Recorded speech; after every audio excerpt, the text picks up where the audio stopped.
ومن يعمل سوءا أو يظلم نفسه ثم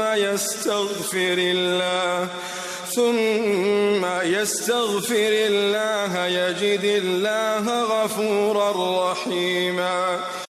او هر څوک چې څه بد عمل وکي یا په خپل ځون ظلم وکي بیا د الله تعالی نه بخښنه وغواړي نو الله تعالی به ډېر بخښونکی بې حده رحم کوونکی پیدا کړي. ومن يكسب إثما فإنما يكسبه على نفسه وكان الله عليما حكيما. او هر څوک چې څه ګناه وکړي نو بېشکه همدا خبره ده چې د خپل ځون په ضرر یې کوي او الله تعالی ښه پوه ښه حکمت والا دی. ومن يكسب خطيئة أو إثما ثم يرم به بريئا فقد احتمل بهتانا وإثما مبينا.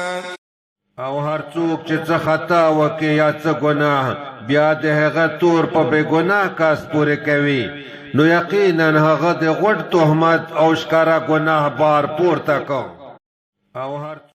ولولا فضل الله عليك ورحمته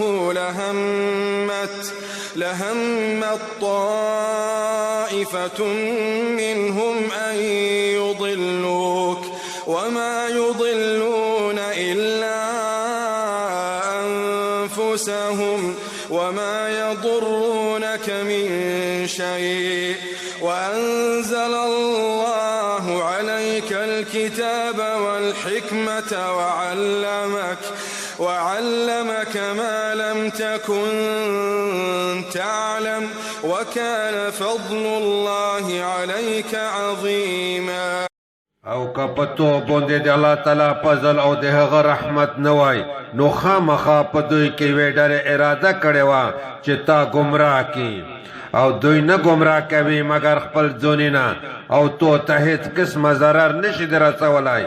او الله تعالی په تو باندې کتاب قرآن کریم او حکمت سنت نازل کړي دي او تو ته یې هغه څه در زده کړي دي چې ته پرې نه پوهېدلې او په تو باندې د الله تعالی فضل ډېر لوی دی.